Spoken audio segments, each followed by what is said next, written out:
Hey everyone, welcome back to another wonderful week of listening to some great classical music.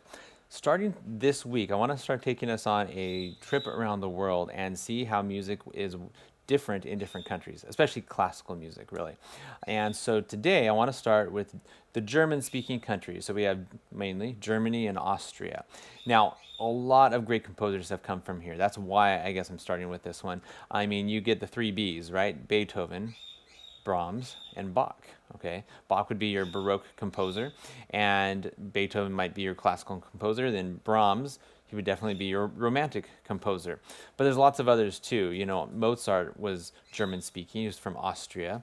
You have a lot of other composers, but we'll talk about some of them in the 20th century. Arnold Schoenberg kind of changed the way music works all around the world with his atonal system. There's a few other people as well, like Hans Zimmer. You know, he's one of the he's a contemporary film composer, and he's German. And he, you probably know him from like things like The Lion King, right? So you want to be able to recognize some of the main composers from each country. This one, of course, has a lot, and so it's a little harder there. But nonetheless, I include lots of different songs in the playlist so that you can hear some of their work. Next, I want to talk about kind of some of the characteristics that extend throughout the music. And this one kind of brings up a bigger idea, is that a lot of times music, especially melodies, are related to how our language works, okay? Now, German is, it's a very sharp syllable language, and sometimes a very short syllable language, and so we don't have these big, long, flowing melodies. It's often very abrupt. And to give you an example here, probably the most famous four notes ever in classical music. That's it. That's the melody right there. He does it again, but on different notes, right? Okay.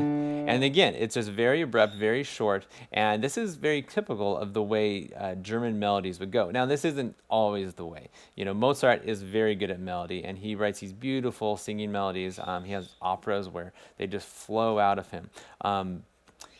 Even in this symphony, that was Symphony Number 5 by Beethoven, by the way, Beethoven, even when he extends it and makes it really melodic, it's actually still just 8 notes.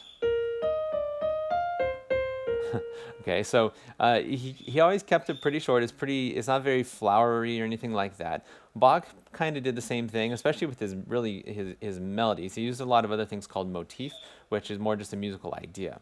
All right, so make sure you're checking out my website on this one so you can see the full post, and my Spotify playlist so that you're tuned in with your kids to listen to some great music. You know, again, listening to classical music has great benefits for everyone, but especially for kids.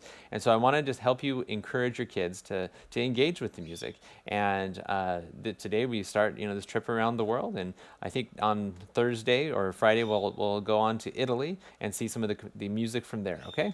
All right. Take care. Bye bye.